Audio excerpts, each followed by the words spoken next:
Hi everyone, இந்த வீடியோவில் linguistic term ஆன borrowing and its types பற்றி தான் பார்க்க போகிறோம். நம்ம போன வீடியோவில் இதை பற்றி பார்த்துருந்தோம். ஸோ இது வந்து கொஞ்சம் டீட்டெயில்ட் வீடியோ அவ்வளோதான்.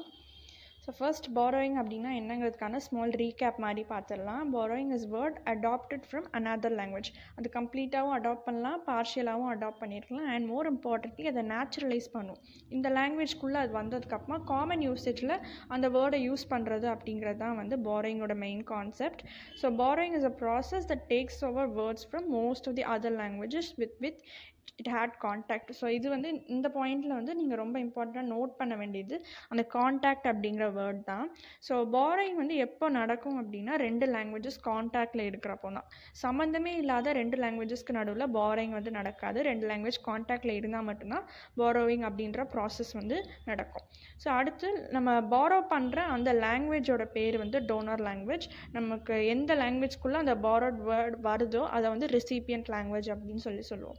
ஸோ இதுக்கு எக்ஸாம்பிளாக டெலிவிஷன், டெலி அப்படின்ற பார்ட் ஆஃப் த வேர்ட் வந்து க்ரீக்லேருந்தும், விஷன் அப்படின்றது வந்து விஷியோ அப்படின்ற வேர்ட் வந்து லாட்டின்லேருந்தும் வந்திருக்கு. Pizza is from Italian, hamburger is from German, chilli வந்து ஸ்பானிஷ், அண்ட் தியேட்டர் வந்து க்ரீக்லேருந்து வந்திருக்கு.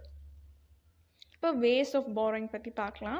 ஸோ டூ வேஸில் வந்து நம்ம borrow பண்ணுவோம் words. First one through oral speech and second one வந்து ரிட்டன் ஸ்பீச்சில் வந்து. இப்போ ஓரல் ஸ்பீச் அப்படிங்கிறது இமீடியட் கான்டாக்ட் பிட்வீன் பீப்புள். ரெண்டு பேர் பார்த்தா மட்டும்தான் பேச முடியும். ஸோ இமீடியட் கான்டாக்ட்னால நடக்கிற borrowing வந்து ஓரல் ஸ்பீச் borrowing. ஸோ அதுக்கு இதில் வந்து ஏர்லி பீரியட் ஆஃப் ஹிஸ்ட்ரியில் தான் வந்து இந்த மாதிரியான borrowingலாம் நடந்தது. ரெண்டு பேர் மீட் பண்ணுறப்போ, ரெண்டு லாங்குவேஜஸ் மீட் பண்ணுறப்போ அந்த வேர்ட்ஸ் வந்து borrow பண்ணுறது அப்படிங்கிறது ப்ராசஸாக நடந்தது. இது வந்து ரொம்ப ஷார்ட் ஸ்பேன் ஆஃப் டைமுக்கு தான் இருக்கும் அண்ட் கன்சிடரபிள் சேஞ்சஸ் இருக்கும். அவங்க ஏன்னா இது ஜஸ்ட் பேசுகிறத வச்சு மட்டுமே வந்து கேட்குறதுனால நிறைய பேர் நிறைய வித்தியாசமான விதமாக பேசுவாங்க. ஸோ அதில் கன்சிடரபிள் சேஞ்சஸ் வந்து இந்த அடாப்ஷன் ப்ராசஸில் வந்து நடக்கும். ஸோ இது வந்து ஓரல் ஸ்பீச்சில். ரிட்டன் ஸ்பீச் அப்படிங்கிறது இன்டைரக்ட் கான்டாக்ட், புக்ஸு இல்லாட்டி ஏதாவது மேன்யூஸ்கிரிப்ட்ஸ் அந்த மாதிரி விஷயங்கள்ல இருந்து borrow பண்ணுறது தான் வந்து ரிட்டன் ஸ்பீச்சில் நடக்கும். ஸோ இதுக்கு இம்பார்ட்டன்ஸ் வந்து ரொம்ப ரீசன்ட் டைம்ஸில் தான் வந்து கிடச்சிது. ஓரல் ஸ்பீச் வந்து ஏர்லி பீரியட்ஸ் ஆஃப் ஹிஸ்ட்ரியில் நடந்தது. இது ரொம்ப ரீசன்ட் டைம்ஸில் தான் வந்து நடந்திருக்கு. அண்ட் இது வந்து அது மாதிரி ஷார்ட்டாக இல்லாமல் ரொம்ப பீரியட் ஆஃப் டைமுக்கு அது ப்ரிசர்வ் பண்ணப்படும். And peculiarities of the sound ஃபார்ம்ஸும் வந்து இருக்கும். பெக்யூலியாரிட்டிஸ் அப்படிங்கிறப்போ நிறைய இன்ட்ரிகேட் டீட்டெயில்ஸ், நிறைய டீட்டெயிலிங் இருக்கும் சவுண்ட் ஃபார்மில். கொஞ்சம் டிஃபிகல்ட்டாக இருக்கும் அப்படிங்கிற மாதிரி சொல்கிறாங்க. டிஃபிகல்ட்னா கம்ப்ளீட்லி டிஃபிகல்ட்னு சொல்ல முடியாது, நிறைய இன்ட்ரிகசிஸ் இருக்கும் அப்படிங்கிறது தான் இதோட மெயின் கான்செப்ட். அசிமிலேஷன் வந்து ரொம்ப லாங்கான ப்ராசஸாக இருக்கும். அசிமிலேஷன்னா நம்ம உள் வாங்கிக்கிறத அசிமிலேஷன் சொல்கிறோம். லாங் அண்ட் லேபரியஸ் ப்ராசஸ்னால் நிறைய ஒர்க் பண்ணுற மாதிரி இருக்கும் அப்படின்னு சொல்கிறாங்க. அடுத்த டைப்ஸ் ஆஃப் borrowing. ஸோ நம்ம அவுட்டர் லெவலில் பார்க்கும்போது டூ டைப்ஸ் ஆஃப் borrowing இருக்குது, direct borrowing and indirect borrowing. So direct borrowing அப்படிங்கிறது வந்து cultural borrowing, core borrowing and therapeutic borrowing சொல்லிட்டு 3 சப் டைப்ஸில் இருக்குது. இன்டைரக்ட் borrowing அப்படிங்கிறது லோன் டிரான்ஸ்லேஷன், இல்லாட்டி அதோட இன்னொரு நேம் வந்து கேல்க், அப்புறம் loan shift, loan blends or hybrids. இதில் லோன் டிரான்ஸ்லேஷன் அண்ட் கேல்க் வந்து நம்ம ஆல்ரெடி போன வீடியோவில் பார்த்தோம், மற்றதெல்லாம் இந்த வீடியோவில் பார்க்கலாம். இப்போ first cultural borrowing. So cultural borrowing வந்து இன்னொரு ஃப்ரேஸால் வந்து சொல்லுவோம், லோன் வேர்ட்ஸ் பை நெசசிட்டி. ரொம்ப நெசசரி ஐட்டம்ஸ்க்காக வந்து borrow பண்ணுறது தான் கல்ச்சுரல் borrowing அப்படின்னு சொல்கிறோம். ஸோ ரெசிபியன்ட் லாங்குவேஜில் இல்லாத வேர்ட்ஸ் நம்ம இது வந்து முன்னாடியே பார்த்திருந்தோம். ரீசன்ஸ் ஆஃப் borrowingல வந்து கல்ச்சரில் இல்லாத வேர்ட்ஸை வந்து borrow பண்ணுவாங்க அப்படின்னு சொல்லியிருந்தோம். அதுதான் இந்த கல்ச்சுரல் borrowing கீழேயும் வரும். ஸோ அது வந்து fill gaps in the recipient language, sort of words because the stand for objects or concept new to language or culture. இந்த லாங்குவேஜில் இல்லாத ஒரு வேர்ட்ஸோ அப்ஸ்ட்ராக்ட் கான்செப்ட்ஸோ அந்த எல்லாத்தையும் வந்து இன்னொரு லாங்குவேஜ் வந்து borrow பண்ணுறது தான் வந்து இந்த கல்ச்சுரல் borrowing அப்படின்னு சொல்கிறாங்க. So most common cultural borrowing வந்து எதில் இருந்தால் இங்கிலீஷ் லாங்குவேஜ் வந்து வேர்ல்டு borrow பண்ணது வந்து ஆட்டோமொபைல் அப்புறம் கார்ஸ் விஷயத்தில் வந்து borrow பண்ணியிருக்காங்க. ஏன்னா வெஸ்டர்ன் கல்ச்சரில் வந்து அந்த அளவுக்கு மோட்டர் வெஹிக்கிள்ஸ் இருந்தது. பட் அதர் கல்ச்சர்ஸில் அது இன்ட்ரடியூஸ் ஆகாத காரணத்தினால வந்து இங்கிலீஷ் லாங்குவேஜ்லேருந்து மற்ற லாங்குவேஜஸ் வந்து அந்த வேர்ட்ஸை borrow பண்ணாங்க அப்படிங்கிறது ஒரு எக்ஸாம்பிள். இப்போ அடுத்ததாக கோர் borrowing அப்படிங்கிறது என்னென்னா ரெசிபியன்ட் லாங்குவேஜ்லேயும் அந்த வேர்ட் ஈக்குவலண்ட் வேர்டு இருக்கும். நம்ம கல்ச்சுரல் borrowingல அந்த வேர்டு இருக்காதுன்னு பார்த்தோம். பட் இதில் வந்து ரெசிபியன்ட் லாங்குவேஜில் ஆல்ரெடி அந்த வேர்டு இருக்கும். ஆனால் கோர் borrowingல வந்து டூப்ளிகேட் பண்ணுவாங்க. அந்த எலிமெண்ட்ஸ் ஆல்ரெடி இருக்கிற வேர்டே வந்து இன்னொரு லாங்குவேஜ் வந்து borrow பண்ணுவாங்க. ஸோ இது வந்து ஜென்ரலாக இது தேவையில்லாத ஒரு விஷயந்தான். பட் ஆனால் ரெசிபியன்ட் லாங்குவேஜில், ஏன்னா இது ஆல்ரெடி ரெசிபியன்ட் லாங்குவேஜில் இருக்கிறப்போ எதுக்கு அந்த மீனிங்கே இன்னொரு தடவை இன்னொரு லாங்குவேஜ் வந்து borrow பண்ணணும் அப்படிங்கிற மாதிரி மாதிரி கொஸ்டின் வரும். அதுக்கு ஆன்சர் வந்து கல்ச்சுரல் ப்ரெஷர். லாங்குவேஜ் ஆஃப் ப்ரெஸ்டீஜ்னு ஒன்று இருக்குது. அதாவது இதை பேசினா தான் இது ஸ்டாண்டர்ட் ஃபார்ம் அப்படின்ற மாதிரி இருக்கும். ஸோ அந்த மாதிரி விஷயங்களுக்காக தான் வந்து இந்த கோர் பாரோயிங் அப்படிங்கிறது நடந்துச்சு. அடுத்து இருக்கிறது வந்து தெரப்பியூட்டிக் பாரோயிங். ஸோ இதுவுமே வந்து தெரப்பியூட்டிக் ரீசன்ஸ்னால வந்து பாரோயிங் நடக்கிறது தான் இதை தெரப்பியூட்டிக் பாரோயிங்னு சொல்கிறோம்.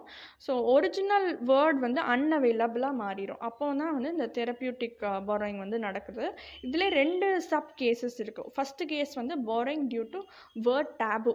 ஸோ டேபுங்கிறது நம்ம சொல்லக்கூடாத ஒரு வேர்ட்ஸ் தான் டேபு அப்படிங்கிறது. சொல்லதுக்கு தடை விதித்த வேர்ட்ஸ் தான் வந்து டேபு அப்படின்னு சொல்லுவோம். ஸோ சில கல்ச்சர்ஸில் வந்து ஸ்ட்ரிக்ட் வேர்ட் டேபு ரூல்ஸ்லாம் இருக்கும். ஸோ அதனால தான் வந்து மற்ற லாங்குவேஜ்லேருந்து அதை பாரோ பண்ணி அதை யூஸ் பண்ணுறாங்க. இதுக்கு எக்ஸாம்பிளாக rules that prohibit a certain word that occurs in a deceased person name or a word that occurs in the name of taboo relative. இப்போ அந்த டேபு வேர்டாக இருக்குது, அதை யூஸ் பண்ணக்கூடாது அப்படிங்கிற ஸ்ட்ரிக்ட் ரூல் இருக்கிறப்போ நம்ம இன்னொரு லாங்குவேஜ்லேருந்து பாரோ பண்ணி அந்த வேர்டை வந்து யூஸ் பண்ணுறோம். அடுத்து borrowing for reasons of homonymy avoidance. ஹோமோனா சிமிலர், நிமிங்கிறது நேம். ஸோ இப்போ if a word becomes too similar to another word, 2 words வந்து ரொம்ப சிமிலராக இருந்தது, சவுண்ட் சேஞ்ச்னால அப்படின்னா ஹோமோனிமி கிளாஷ் வந்து வந்துடும். ஸோ அதனால் வந்து இதை அவாய்ட் பண்ணுறதுக்கு பாரோயிங் வந்து நடக்கும். ஸோ இதுக்கு எக்ஸாம்பிளாக வந்து இங்கிலீஷ் பிரெட் அப்படிங்கிறது சொல்கிறாங்க. அப்புறம் ரோஸ்ட் மீட் அண்ட் பிரெட் அப்படிங்கிறதும் ஓல்டு இங்கிலீஷில் வந்து இருந்திருக்கு. அதை வந்து மார்சல் பிரெட் அப்படின்னு சொல்கிறாங்க. இதை வந்து இந்த மார்சல் அப்படின்ற வேர்டை வந்து எடுத்துகிட்டு ரோஸ்ட் அப்படிங்கிற ஃப்ரெஞ்ச் வேர்டை வந்து லோன் வேர்டை வந்து ரிப்ளேஸ் பண்ணியிருக்காங்க. ஸோ இது வந்து தெரப்பியூட்டிக் பாரோயிங். அடுத்து கேல்கோட எக்ஸ்ப்ளனேஷன் நம்ம போன வீடியோலேயே பார்த்துருக்கோம். ஸோ அது கேல்க் அப்படிங்கிறது லிட்ரல் டிரான்ஸ்லேஷன் இல்லாட்டி லோன் டிரான்ஸ்லேஷன் அப்படின்னு சொல்லுவோம். அதுக்கு எக்ஸாம்பிள்ஸும் வந்து நம்ம போன வீடியோவில் பார்த்தோம், அது செக் பண்ணி பாருங்கள். அடுத்தது இருக்கிறது லோன் ஷிஃப்ட். லோன் ஷிஃப்ட் அப்படிங்கிறது ஃபொனாலஜிக்கல் ஃபார்ம். அதாவது அந்த வேர்டோட சவுண்ட் மட்டும் வந்து பாரோ பண்ணிப்பாங்க, பட் மீனிங் வந்து டிஃப்ரெண்ட்டாக இருக்கும். அதாவது ஒரிஜினல் லாங்குவேஜில் இருக்கிற அந்த சவுண்டை மட்டும் எடுத்துப்பாங்க, சவுண்ட் ஆஃப் த வேர்ட்ஸை மட்டும் எடுத்துப்பாங்க. மீனிங் வந்து இந்த லாங்குவேஜில் வித்தியாசமாக இருக்கும். ஸோ இதுக்கு எக்ஸாம்பிளாக வந்து லாஸ்ட் 20 இயர்ஸில் ஃப்ரெஞ்ச் அண்ட் ஜெர்மன் லாங்குவேஜ் வந்து இங்கிலீஷில் இருக்க ஜெரன்ஸ் அப்படிங்கிறது நம்ம என்ன சொல்லுவோம், words ending with I N G and it is not in the form of verb இல்லாமல் இருக்கிற வேர்ட்ஸ் ஐஎன்ஜியில் எண்டாச்சு அப்படின்னா அது ஜெரன்ஸ்னு சொல்லுவோம். இப்போ ஷாம்பூவிங், பிளேயிங் அந்த மாதிரி வேர்ட்ஸ் வந்து சென்டென்ஸோட ஸ்டார்டிங்கில் வரப்போ அது ஜெரன்ஸ் அப்படின்னு சொல்கிறோம். ஸோ இதில் எக்ஸாம்பிளாக பாருங்கள், லே ஷாம்பூவிங் அப்படின்னு சொல்லிட்டு ஒரு வேர்டு இருக்குது. ஸோ லே ஷாம்பூவிங் அப்படின்றது வந்து இந்த இடத்துல ஆக்ஷன் கிடையாது, ப்ராசஸ் இல்லை, அது வந்து name of the product. Lay shampooing அப்படிங்கிறது ஒரு பிராண்டோட நேம் அப்படிங்கிற மாதிரி கொடுக்குறாங்க. ஸோ இது வந்து லோன் ஷிஃப்ட். அடுத்து ஃபைனலாக இருக்கிறது வந்து loan blends or hybrids. So இதில் வந்து என்ன ஆகுன்னா, இதில் பேரில் இருக்க மாதிரியே 2 லாங்குவேஜ்லேருந்தும் வேர்ட்ஸ் எடுத்து அதை ஹைப்ரிட் பண்ணுவாங்க, இல்லாட்டி அதை பிளெண்ட் பண்ணிடுவாங்க. அதுதான் டோனார் லாங்குவேஜ்லேருந்து ஒரு பார்ட் இருக்கும், ரெசிபியன்ட் லாங்குவேஜ்லேருந்து ஒரு பார்ட் இருக்கும். ஸோ அந்த 2த்தையும் சேர்த்து ஒரு வேர்டை வந்து ஃபார்ம் பண்ணுறது தான் லோன் பிளெண்ட்ஸ். இதுக்கு எக்ஸாம்பிளாக இங்கிலீஷ் வேர்டான கிராண்ட் ஃபாதர் எடுத்துக்கலாம். அதில் ஃப்ரெஞ்ச் வேர்ட் கிராண்ட் பேரே அப்படின்ற வேர்ட்லேருந்து கிராண்ட் அப்படிங்கிறதையும், இங்கிலீஷ் வேர்டான ஃபாதர்லேருந்து கிராண்ட் ஃபாதர் அப்படிங்கிறதையும் கொண்டு வந்திருக்காங்க. So grand is from French, father is from English. So grand father அப்படிங்கிறது ஒரு ஹைப்ரிட், லோன் பிளெண்ட் அப்படின்னு சொல்கிறோம். தேங்க்ஸ் ஃபார் வாட்சிங். உங்களுக்கு எதாவது டவுட்ஸ் இருந்ததுன்னா கமெண்ட் பண்ணுங்கள். உங்களுக்கு வேறு ஏதாவது வீடியோஸ் வேணும் அப்படின்னாலும் நீங்கள் கீழே கமெண்ட் பண்ணலாம். Like, share and subscribe. Thank you.